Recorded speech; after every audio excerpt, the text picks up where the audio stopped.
स्वामी यस्य स्थिता राधा श्रीश्च यस्यास्ति वक्षसि वृन्दावनविहारन्तं श्रीकृष्णं हृदि चिन्तये श्रीकृष्णं हृदि चिन्तये मुखं करोति वाचालं पङ्गुं लङ्घयते गिरिं यत्कृपातमः वन्दे परमानन्दमाधवम् પરમાનંદમાધવમ.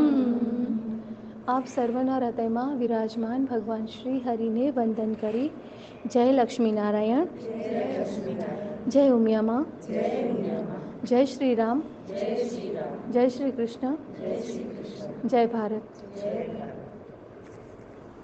બધા જ મુક્તોને દીપાવલીના અને નવા વર્ષના ઘણા હેતથી જય લક્ષ્મીનારાયણ, જય સનાતન. આજે નવું વર્ષ છે, મતલબ આપણા માટે ફર્સ્ટ મિટિંગ એ નવા વર્ષ પછી સત્સંગની. તો 2 ગિફ્ટ છે. ઓકે, ગિફ્ટ તો બધાને ગમે અને આ એવું ગિફ્ટ જે ક્યારે નાશ ના થાય. મને ઘણી વખત વિચાર આવતો કે સ્વામિનારાયણ સંપ્રદાયમાં અમારી પાસે ભગવાનના ચરણારવિંદ છે, બરાબર, 16 ચિહ્ન. તો એવું કહેવાય કે જો સ્ટ્રેસ ફીલ થતું હોય કે એન્ઝાયટી ફીલ થતી હોય ધેન કે બ્રેથ લઈ શાંતિથી બેસી એક જગ્યાએ 3 વાર ઓમકાર કરી અને તમે ચરણારવિંદ ઉપર ફોકસ કરો, કોઈ બી એક ડિવાઇન જે સિમ્બોલ છે એના ઉપર તમે ફોકસ કરો તો ધીરે ધીરે વિધિન 5 to 10 મિનિટ્સ તમે એકદમ રિલેક્સ ફીલ કરશો, એની એક એનર્જી ક્રિએટ થાય. તો મને લાગ્યું કે આપણા બધા વૈષ્ણવ ભક્તો છે, લક્ષ્મીનારાયણ ભગવાનના અનુયાયીઓ છીએ આપે, તો આપણી પાસે કેમ કોઈ આધાર નથી? તો મને બાય ગોડ ગ્રેસ આ ગોરખપુરથી પ્રકાશિત છે શ્રીમદ ભાગવતમ મહાપુરાણ 2nd પાર્ટ, એમાં પેજ નંબર 380 ઉપર બહુ જ સરસ મને મળ્યું છે કે આપણી પાસે પણ આધાર છે. જુઓ, હું એ વાંચું છું એઝ ઇટ ઇઝ. અત્યંત बहुमूल्य मणियों से जड़ा हुआ मुकुट, कड़े, बाजूबंद, करधनी, हार, नुपुर और कुंडलों से तथा यज्ञोपवीत से वह दिव्य मूर्ति अलंकृत हो रही है. एक हाथ में पद्म शोभा पा रहा है, शेष 3 हाथों में शंख, चक्र और गदा, वक्षस्थल पर श्री वत्स का चिन्ह, गले में कौस्तुभ मणि और वनमाला लटक रही है. આ ભગવાનના જે 4 આયુધ છે ને એનું વર્ણન છે. અને હું જલ્દી જ આપણા ગ્રુપમાં શેર પણ કરીશ કે ભગવાન શ્રી કૃષ્ણના ચરણમાં, ભગવાન નારાયણ, ઠીક છે, એના ચરણમાં, કૃષ્ણ નારાયણના ચરણમાં જે ચિહ્નો છે એનું પર વર્ણન ભાગવતજીમાં છે. એટલે આપણે મેડિટેશન કરવું હોય, શાંતિ માટે કંઈક જોઈતું હોય તો એક સરસ છે. અને હું તમને કહું, સ્ટ્રેસ હોય ને આપણે મેડિટેટ કરીએ તો શાંતિ થાય, ઓકે, બટ ડેલી આપણે જો 2 મિનિટ્સ સવાર ને સાંજ મેડિટેટ કરીએ તો એક અલગ જાતનું તેજ, ઓજસ આપણામાં પ્રગટ થાય, જે મેકઅપથી ક્યારે પણ ના આવે. તો એવું તેજ, ઓજસ જોઈતું હોય હર સનાતનીને પોતાના ફેસ ઉપર, તો આ ક્રીમ બેસ્ટ છે. કઈ? ભગવાન શ્રી કૃષ્ણના ચરણારવિંદમાં રહેલા 16 ચિહ્નો ઉપર મેડિટેટ કરવાનું. આપણે પોતે પણ કરીએ અને આપણા બાળકોને, આપણી વહુઓને આપણે આ દિવ્ય વારસો આપીએ કે ભવિષ્યમાં આ ચિહ્નો એનો આધાર બનશે, એના ચરિત્રનો આધાર બનશે, એની સંસ્કૃતિ, એના હરેક આપણે કહીને મૂલ્યવાન એક અસ્તિત્વ, એનો આધાર આ બનશે. તો આ એક પહેલું ગિફ્ટ હતું. અને હવે બીજું ગિફ્ટ, બટ એ થોડુંક એવું છે ટોપિક કે આપણે જનરલી કેવું કરતા હોઈએ કે આપણે કોઈ લિમિટ્સ નથી બાંધી કે હું જ વાત કરીશ, તમે કોઈ બોલજો નહીં, આપણે નથી બાંધી. પણ આજે હું ઓનલાઈન તમને બધાને રિક્વેસ્ટ કરીશ કે પ્લીઝ ડ્યુરિંગ સેશન તમે થઈ શકે તો હોંકારો બી ના દેજો ને બોલજો બી નહીં, કારણ કે ટોપિક એટલો સેન્સિટિવ છે જેના વિશે હું વાત કરવા જઈ રહી છું, અને એ ટોપિક વર્તમાનથી રિલેટેડ છે, સ્પેશિયલી આપણા સ્ત્રી સમાજથી, આપણા કચ્છ કડવા પાટીદાર સમાજથી એક્ઝેક્ટલી રિલેટેડ ટોપિક છે. એમાં શું થાય કે કન્વર્સેશનમાં હું વાત કરતી હોઉં, ઠીક છે. હવે હું તો ભગવાનને પ્રાર્થના કરું કે મહારાજ તમે સાચવી લેજો ભગવાન, તો હું એક બેલેન્સ લેંગ્વેજમાં વાત કરતી હું, અને ઇન બિટવીન જો વચ્ચે કોઈ પણ વડીલ બોલે ને એકાદ શબ્દ ઉગ્ર વાત કહી દે તો પેલે ટોપિકનો જે સેન્સિટિવિટી ને એને સીધું નુકસાન પહોંચી જાય, અને સાંભળનારાને જે મેસેજ પહોંચવો જોઈએ ને એ ના પહોંચે, એના બદલે કાંક મેસેજનું બીજું રૂપ લઈ લે. એટલે આ એક એવો ટોપિક છે કે પ્લીઝ, કોઈને હું ટાર્ગેટ કરીને આ ટોપિક નથી લઈ આવી, પણ ખરેખર સમાજમાં અત્યારે એ ચીજની બહુ જ જરૂર છે, એ ચીજ અવેરનેસ, ને આ બાબતમાં કદાચ કોઈએ વિચાર્યું પણ નથી, પણ આ વાત સનાતન છે અને હું તમને રેફરન્સ પોઈન્ટ્સ પણ આપીશ. પેલો હું રેફરન્સ પોઈન્ટ્સ લઈ લઉં તમારી પાસે. ભગવાન જનકનો દરબાર બેઠો હોય, બરાબર, અને તમને બધા જાણો છો કે ભગવાનના સંતો પ્રત્યે, ભગવાનના એવા વિદ્વાનો, શાસ્ત્ર વિદ્વાનો પ્રત્યે રાજા જનકને ખૂબ જ બાન હતું. તો એ ઇન્વાઇટ કરતા પૂરી કન્ટ્રીઝમાંથી કે વિદ્વાનો હોય એ શાસ્ત્રાર્થ કરવા માટે મારી કન્ટ્રીમાં આવો, હે ને. તો એવી રીતે બહુ ફેમસ હતા. અને હું તમને એક વાત કહી દઉં, જનક રાજા એક નથી, જનક એ ટાઇટલ છે. જેમ પટેલ કેમ એક સરનેમ ટાઇટલ છે, પટેલ પછી ભાઈનું નામ અલગ હોય અને પટેલ જ તરીકે ઓળખાતું હોય, એવી રીતે જનક એ ટાઇટલ છે. એ ગાદી ઉપર જે બેસે એને જનકનું ટાઇટલ આપવામાં આવે, પણ જનક રાજાઓના વંશ પરંપરામાં અલગ અલગ રાજાઓ થઈ ગયા છે. એમાંથી આપણે જે જનકને ઓળખીએ છીએ એની જ વાત અહીંયા થઈ રહી છે. તો એમના પાસે સુલભા નામની એક સંન્યાસીની આવી, સુલભા. અને હું તમને એક વસ્તુ અહીંયા કહી દઉં, પછી કદાચ યાદ રહે ના રહે. કોઈ પણ ટીકા કોઈ સંતની લખેલી હોય ને ભાગવત ઉપર તમે વાંચો ને તો હું તમને વંદન કરીશ, પણ જો તમને એકદમ એક્ઝેક્ટલી નોલેજ લેવી હોય, હ્યુમન સાયકોલોજી જાણવી હોય, કે પછી હ્યુમન બિહેવિયર વિશે તમે રિસર્ચ કરવા માંગતા હો, કે તમને સાયન્સ ટેકનોલોજીમાં ઇન્ટરેસ્ટ હોય, તો તમે પ્લીઝ આ જે આપણી ગોરખપુર ગીતા પ્રેસની જે ભાગવતમ છે, શ્રીમદ ભાગવતમ, તમે એનો અભ્યાસ કરો. તમને મલ્ટી એંગલથી નોલેજ મળશે, because I have tested it. મેં આનો ટેસ્ટ કર્યો છે, અત્યારે મારું વાંચન ચાલુ છે. આનામાં એટલા બધા હ્યુમન બિહેવિયરના રિલેટેડ સ્ટડીઝ છે કે આપણે એમ કહીએ ને ખજાનો હે ને. તો કોઈ સંત પુરુષ જો કોઈ સંત ટીકા કરતો હોય ને તો એ એના એંગલથી વાત કરે, જ્યારે આનામાં જે છે ને એ પ્યોર ભાગવતમના એંગલથી વાત છે. જીવ, ઈશ્વર, માયા, બરાબર, બ્રહ્મ, પરબ્રહ્મ, 5 ભેદથી આ વસ્તુ સમજવામાં આવી છે ને. આનામાં ઘણું બધું શીખવા મળશે, જે વાંચશે એને ખ્યાલ આવશે. તો એનામાં સુલભા નામની સંન્યાસીની જનક રાજાની ટેસ્ટિંગ કરવા માટે જાય છે. તો એણે શું કર્યું, રાજ દરબાર બેઠો તો આવી રીતે, તો એનામાં એણે નખરા શરૂ કર્યા, સ્ત્રી સૌંદર્યના બધા તે રાજા જનકનું મન મોહ પામે છે કે નહીં, બરાબર. અને એની પાસે એક પાવર હતો, બીજાના હૃદયમાં પ્રવેશ કરી શકે. જેમ કે મારી સામે આ બેઠા છે, તો મારી પાસે પાવર હોય તો આ અત્યારે શું વિચારે છે ને એક્ઝેક્ટલી મને ખબર પડી જાય. એ મનમાં વિચારતી હોય ને એના વિચારે ને એ હું આઈડેન્ટિફાઈ કરી લઉં. જેવી રીતે કોઈ એક્સરે મશીનની સામે આવી જાય ને તો તરત કેમ એક્સરે મશીનનું ફોટો પાડીને કહી દે તમારું આ છે, એમ સુલભાએ રાજા જનકના હૃદયમાં પ્રવેશ કર્યો અને બીજી તરફથી એ ડાન્સ કરે છે. ઓકે, હવે એ જોવા માંગે છે કે આ કહેવાય છે વિદેહી, જે દેહાતીત અવસ્થા છે, શરીરમાં હોવા છતાં પણ શરીરમાં કોઈ પણ વિકાર એને અડતા નથી. તો શું સાચું હશે? Let me try. ડાન્સ કરે છે ને રાજા જનકના હૃદયમાં પણ જોવે છે. બેઉ સાથે સાથે થઈ રહ્યું છે, ડબલ ડ્યુઅલ એક્ટિવિટી.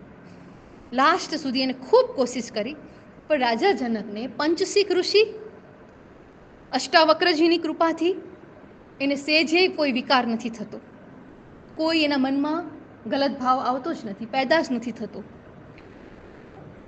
રાજા જનકને સૌથી પહેલાં અષ્ટાવક્ર ગુરુ મળ્યા અને એના પછી નવયોગેશ્વર મળ્યા એઝ અ ગુરુ. એટલે સિદ્ધ દશાને પામી ગયા હતા. સિદ્ધ એટલે કે માઇક એટેચમેન્ટ્સ તમને અફેક્ટ ના કરે, તમને તમારા સ્થિતિમાંથી ડગાવી ના શકે, તમને એટ્રેક્ટ ના કરી શકે. સ્ટેબલ લાઈફ તમે જીવી શકો. આપણી ભાષામાં કહીએ તો આપણું રિમોટ કંટ્રોલ આપણી પાસે જ હોય, કોઈ બીજું એને અસર ના કરીએ કે આપણા સુખ દુઃખને, આપણા આનંદને કોઈ ટચ ના કરી શકે. તો એણે જોયું કે આ થાય રહ્યું. પછી શું થયું? રાજા જનકને તો અસર ના થઈ, બરાબર, પણ સુલભાને વિકાર થઈ ગયો.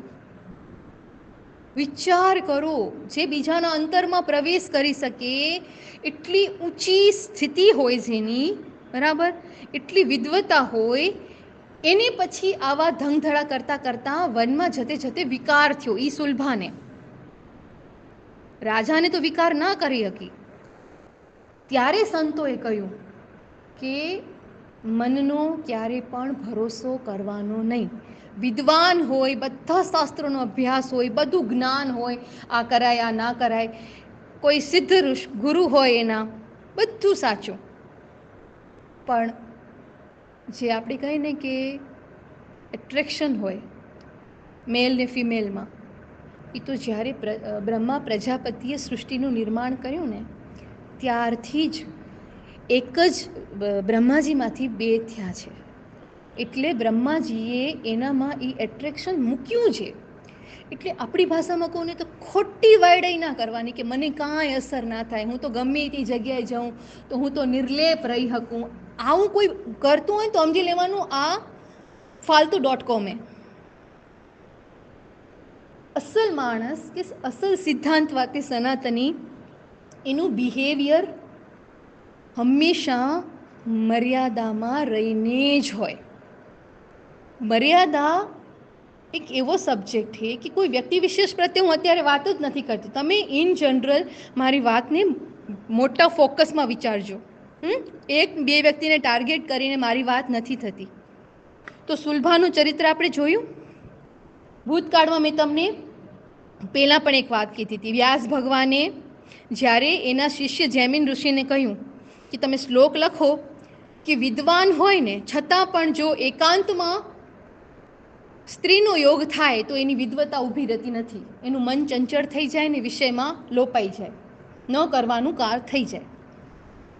તો જૈમિન ઋષિ કહે હાઉ ઇટ ઇઝ પોસિબલ? વિદ્વાન હોય એને તો શું છે, એને આત્માનો અનુભવ હોય, આત્મજ્ઞાન હોય, શાસ્ત્ર જ્ઞાન હોય, એને બધું જ્ઞાન હોય, એ થોડી લોપાય, એને શ્લોક ના લખ્યો. વ્યાસજી કે ઊભા રહ્યો, હવે આને પ્રેક્ટિકલ કરવું પડશે. પછી લીલા કરી.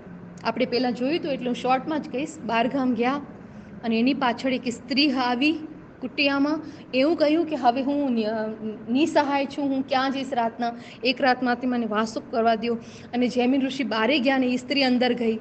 પછી એનું મન વિહવળ થઈ ગયું. થોડા સમય પછી દરવાજો નથી ખોલતી પેલી સ્ત્રી, ત્યારે ઉપરના પેલા છાજરાવાળા ઘર હતા ને એટલે પેલું છાજરું હટાડી એ નીચે ઉતરે છે. અને પછી જ્યારે કામ વાસનાથી એને બથ ભરવા જાય છે ત્યારે વ્યાસ ભગવાન પ્રગટ થઈ ગયા. અને વ્યાસ ભગવાન કે કલમ ભેગી લઈને જ આવ્યો છું, લખી નાખો. તમે વિદ્વાન છો, તમને શાસ્ત્રનું જ્ઞાન છે, તમને આત્મનિષ્ઠાનું જ્ઞાન છે, અત્યારે યોગ થયો એકાંતમાં સ્ત્રીનો તો મન બદલ્યું. પછી એમણે શ્લોક લખ્યો અને એક સ્ટેપ આગળ. આ વાત તો ખરેખર સમાજમાં પચી જ નહીં, પણ આજે મારું ઇન્ટેન્શન શું હે કે મેં જોયું હોય કે ભાઈ આપણી સમાજમાં એને એ ચીજ ઉપર એને કોઈ ફોકસ જ નથી કરતું. એટલે મેં કીધું લાવને હવે રસોઈમાં ખાલી મીઠાશ હોય થોડી ને ભાવે, મીઠાઈ ખાઈ ખાઈને લોકો બોર બી થઈ જાય ને, ક્યારેક ક્યારેક થોડીક તીખાશ બી જરૂરી હોય, હે ને? ગમે કે ના ગમે? શાકમાં ખાલી ગોળ નાખો તો મજા આવે?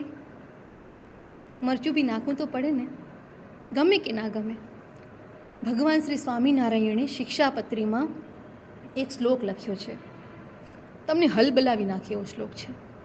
પણ અત્યારે કળિયુગનું જે વાતાવરણ છે ને, જે મેં રિસર્ચ કર્યું છે, સંતોએ પણ જે રિસર્ચ કર્યું છે, એ એક આખો પ્રોગ્રામ આના ઉપર અવેરનેસ પ્રોગ્રામ થયો આ શ્લોક ઉપર. ત્યારે મને જે જાણવા મળ્યું ને ખરેખર મારે તો રૂહ કાપી ગઈ કે એક સજ્જન સમાજમાં આવું.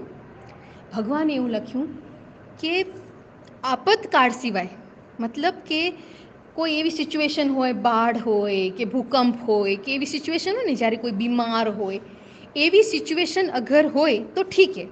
પણ સામાન્ય સંજોગોમાં એટલે કે આપતકાળ સિવાય કોઈ પણ ગ્રહસ્થે પોતાની માં, બેન ને દીકરી એના સાથે પણ એકાંતમાં રહેવું નહીં.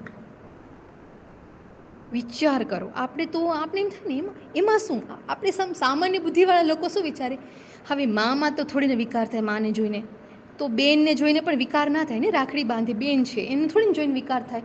તો દીકરી તો ભાઈ આપણી જણેલી, એને જોઈને થોડીને વિકાર થાય, નાનકડાથી મોટી આપણી નજરની સામે થઈ હોય, એના પ્રત્યે તો કોઈ ગ્રહસ્થને ખોટો ભાવ ના આવે હે ને.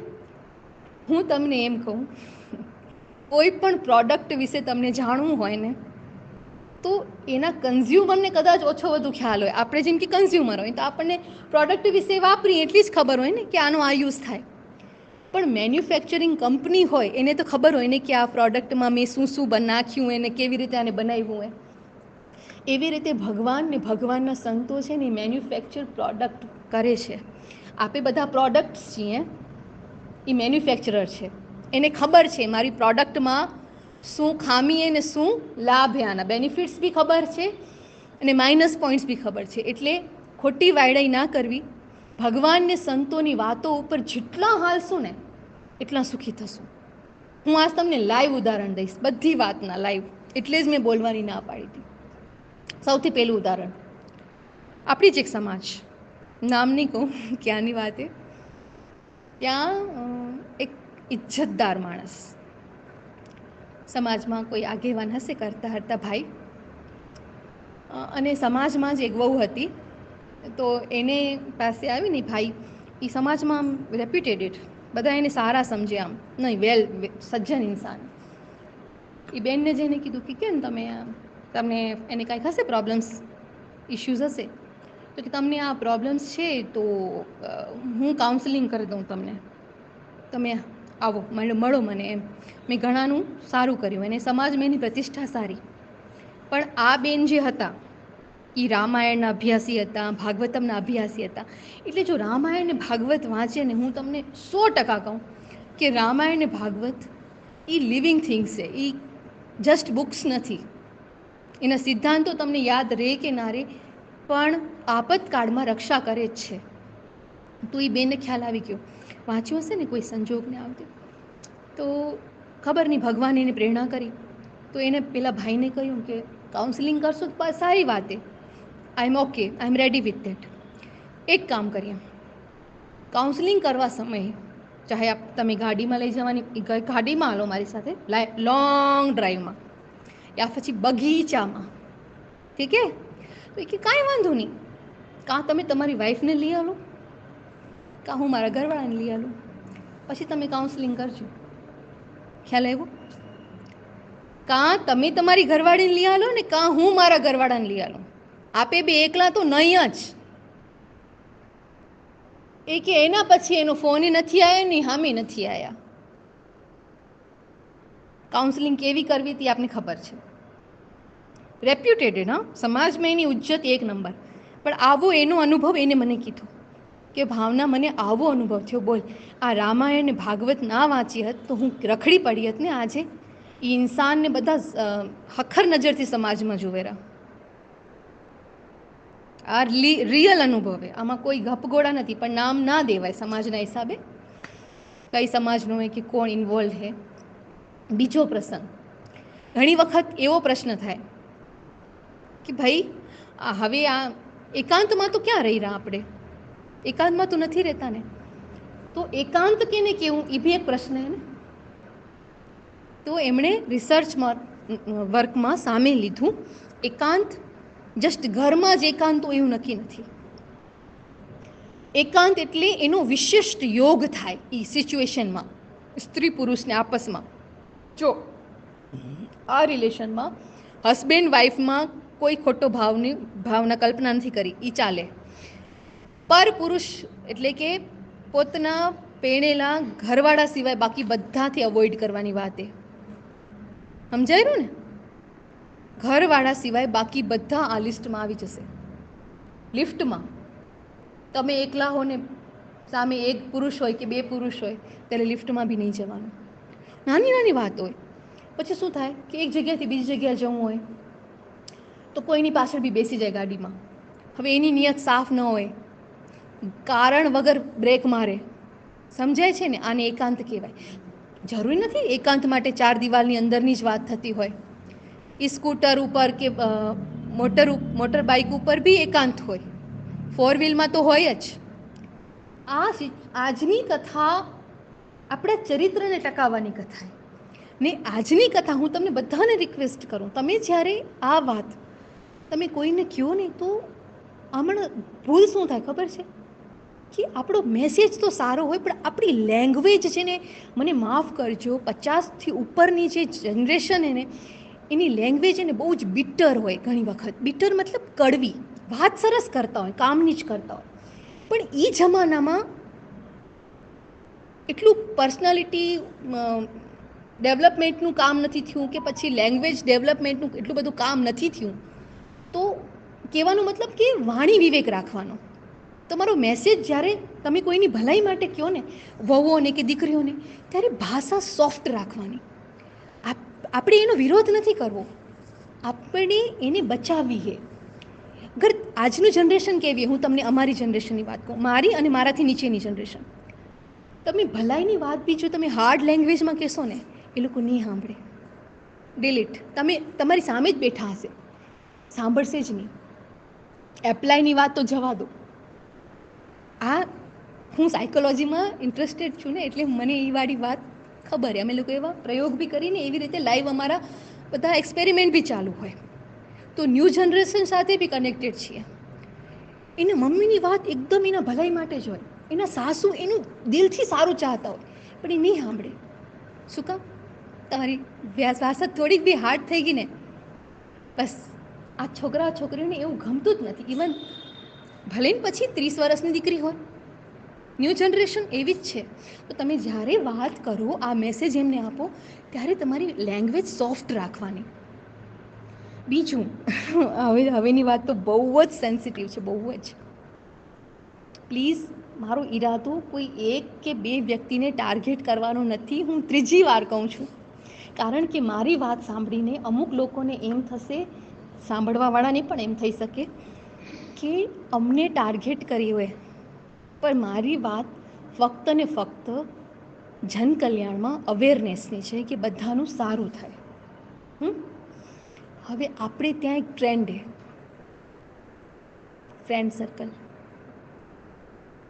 ફ્રેન્ડ સર્કલમાં પિકનિક જવાનું, ફ્રેન્ડ સર્કલમાં ફરવા જવાનું, ચાહે હોળી હોય ચાહે દિવાળી હોય. થાય શું ખબર હે માસી? શરૂઆતમાં તો ને ખરેખર મને લાગેલું આ લોકો વિચારતા જ નથી, એનું એ એંગલથી વિચારતા નથી. કદાચ એવા ભાવ ના પણ હોય, પણ શું એ ભાવ થવાની શક્યતા નથી? છે, પોસિબિલિટી ઇઝ ધેયર. કારણ કે મેન્યુફેક્ચરર કહે છે કે આ આઈટમ મેં બનાવીએ, તો આ આઈટમમાં આ ફોલ્ટ હે. કંઈ કયા સમયે કોને જોઈને કોને વિકાર થાય કાંઈ નક્કી નથી. અને એક બીજી વાત કે જ્યારે આપણે સમાજમાં હોઈએ ને, ત્યારે આપણને સાડીથી કવર કરીએ, યા પછી આપણે લેડીઝ પિકનિક હોય ને ત્યારે આપણે સૂટ્સ ને એવું બધું પહેરતા હોય. જ્યારે આજની જનરેશન્સ જ્યારે ફરવા જાય ત્યારે એ લોકોને શોખ હોય છે કે અમે વેસ્ટર્ન ડ્રેસીસ પહેરીએ, વહુઓને દીકરીઓને. તો હું કોઈનો વિરોધ નથી કરવા માંગતી, હું એક પ્રશ્નાર્થ ચિહ્ન રાખું છું. વિચાર કરજો કે જેની સાથે એ ફરવા જાય છે એના હસબન્ડની ઉંમરના જ હશે, ઠીક છે? ફરવા જતા હશે, અબાઉટ 40થી નીચેના એજ હશે, યા 50થી નીચેના એજ હશે, ઠીક છે ને? યુવાન કોને કહેવાય? એક ડિસ્કશન નીકળ્યું હતું સભામાં, તો 50થી નીચેનાને યુવાનની ગણતરીમાં લેવાય. આપણા યુવા મંડળમાં બી આઈ થિંક એજ લિમિટ્સ છે, એને યુવાનની ગણતરીમાં લેવાય. તો તમે વિચાર કરો, શરીરમાં તાકાત તો તઈશ તો ઇન્સાન ફરવા જશે, એ જ એજ ગાળામાં ફરવા જશે. કારણ કે આજે લગ્ન 25 વર્ષે માંડ થતા હોય, 25થી 50, હે ને? તો વહુઓ અને દીકરીઓને એમ થાય કે અમે વેસ્ટર્ન ડ્રેસીસ પહેરીને અમારા હસબન્ડ ભેગું ફોટો ક્લિક કરી. ઠીક છે, તમે તમારા હસબન્ડ ભેગું ફોટો ક્લિક કરો, પણ એ સમયે શું તમારા હસબન્ડના ફ્રેન્ડ્સ આંખો બંધ કરી દેશે? આજુબાજુની પ્રજા આંખો બંધ કરી દેશે કે ના, હવે તમે પતિવ્રતા છો, અમે તમને નહીં જોઈએ, ક્લોઝ માય આઈઝ. નહીં થાય ને એવું. ને એવું આપણે કોઈની પાસે અપેક્ષા પણ ના રાખી શકીએ ને કે એ આપણને જોઈને એની આંખો બંધ કરી દેશે. એટલે આપણે પોતાનું સ્વાભિમાન બચાવવા માટે એક કંટ્રોલ રેખા, એક વિવેક રેખામાં સનાતનીને જાવું બનવું પડશે. જેને સનાતન સાથે કોઈ સંબંધ નથી એને તો કૂતરા ગધેડાની લાઈફ બી જીવે જ છે લોકો. રિયલમાં આજે ઘણા લોકો છે જે કૂતરાને ગધેડાની જ લાઈફ જીવે છે, પશુ જીવન. મતલબ ન ખાવાનો વિવેક, ન પહેરવાનો વિવેક, બરાબર.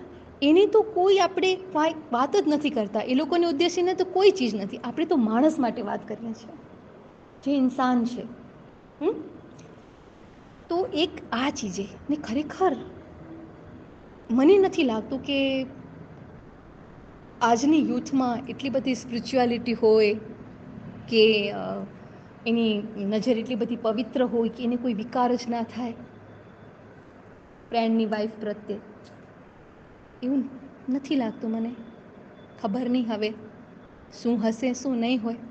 પણ હું તો એ વહુઓને, દીકરીઓને, મારો જ્યાં સુધી મેસેજ જશે ઓડિયો, એ બધાને કહીશ કે તમે શાંતિથી એકવાર વિચારજો. આપણે કોઈને બંધનમાં નાખવા નથી કરતા કે ભાઈ તમે એન્જોય જ ના કરો લાઈફ, તમે ફરવા જ ના જાઓ. પણ प्रॉब्लम इज वॉट कि जीन्स ने टॉप तो ठीक है मासी, ठीक है, लॉन्ग ड्रेसेस भी ठीक है, પણ તમે માસી બિલીવ નહીં કરો, જે કપડાં બેડરૂમમાં પહેરવાના હોય શોર્ટ્સ, એવા કપડાં પહેરીને દીકરીઓ, કચ્છ કડવા પાટીદારની દીકરીઓને વહુઓ ફરવા જાય છે. નોટ ઓનલી ધેટ, સેલ્ફીઝ લે છે, એના પછી સ્ટેટસમાં નાખે, ઇન્સ્ટામાં નાખે, ફેસબુકમાં નાખે, અને પરિવાર ઇજ્જતદાર હોય, સમાજનું આગેવાન કરતા હોય એવા, ને સમાજમાં એક રેપ્યુટેડ કન્ડિશન્સ હોય એના સાસુ સસરાની, એના ઘરવાળાની, અને આટલી બધી આછક લાઈ. મને એક પ્રશ્ન થયો કે આ લોકો આવું કેમ કરતા હશે? એને એટલી પણ સેન્સ નહીં હોય કે આ બેડરૂમના કપડાં હું બહારે ના પહેરું. મને એક જ વિચાર આવ્યો કે એ લોકોના જીવનમાં એને ખાલીપો હશે. સાયકોલોજી કહે છે, રિયલી સાયકોલોજી કહે છે, જ્યારે ઇન્સાનને પોતાનું મહત્ત્વ ના હોય ને, સેલ્ફ રિસ્પેક્ટ ના હોય ને જેના જીવનમાં, એ શું કરે કે બીજાને એટ્રેક્ટ કરવા માટે છે ને આવા ધતિંગ કામ કરે. નહીંતર બીજાનું એટ્રેક્શન કેમ મળે? અને એક બીજો ટ્રેન્ડ એક તો એનામાં સેલ્ફ રિસ્પેક્ટ નથી, એટલે એટ્રેક્ટ કરવાની સાયકોલોજીથી આ કામ થાય. ને બીજું કે એને છે ને આપણે કહીએ ને કે એક કનેક્ટિવિટી નથી કે જેનાથી એને આનંદ મળે. મતલબ એ અહેસાસ કરાવવા માંગે છે કે હું મોડર્ન છું. તો હું તમને કહી દઉં, ઈસરોમાં જે બહેનો આપણી કામ કરે છે ને, એનાથી મોડર્ન તો મારા હિસાબે કોઈ નથી.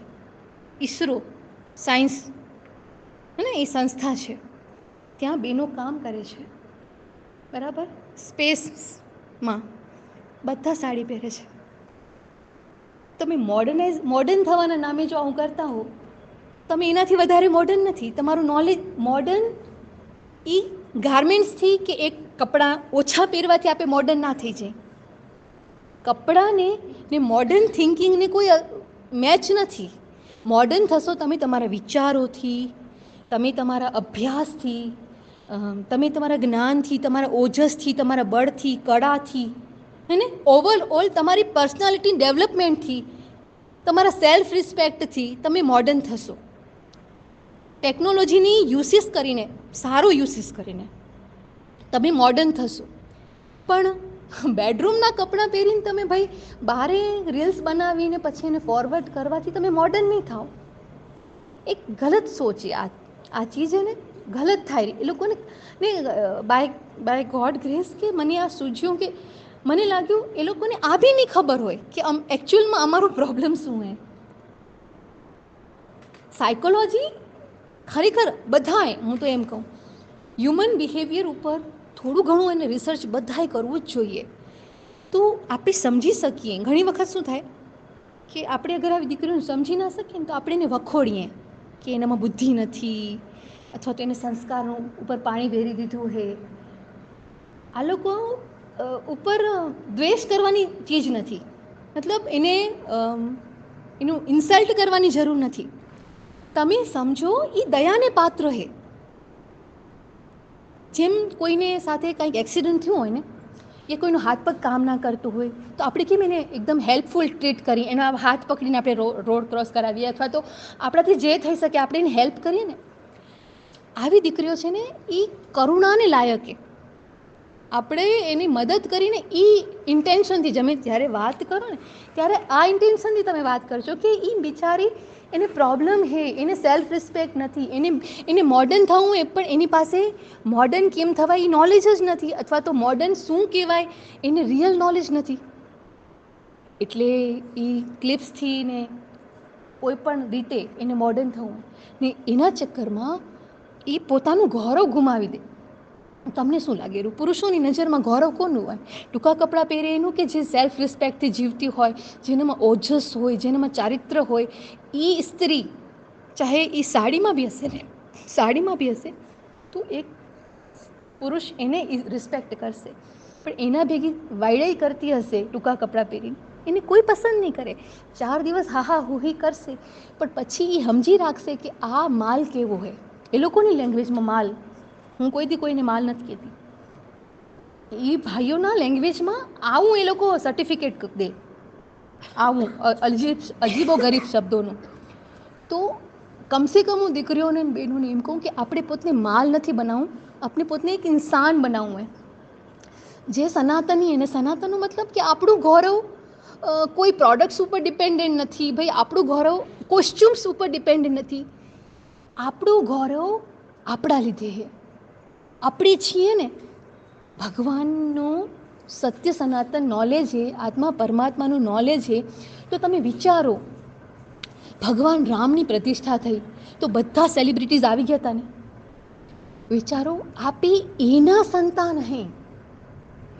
આખા 14 બ્રહ્માંડનું સંચાલન જેના હાથમાં હે, શિવજી ને પાર્વતીમાં, આપે એના સંતાન હે.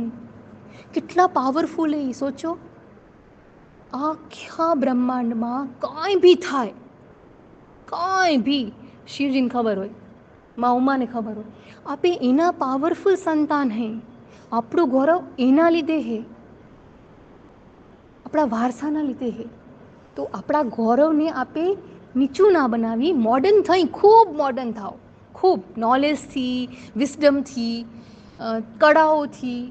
હું તો કહું પાર્ટિસિપેટ કરો ને, અલગ અલગ બધા કેટલા કોમ્પિટિશન છે એને, સર્ટિફિકેટ્સ લઈ આવો, તમારા મા બાપનું, તમારા હસબેન્ડનું નામ ઊંચું કરો સમાજમાં.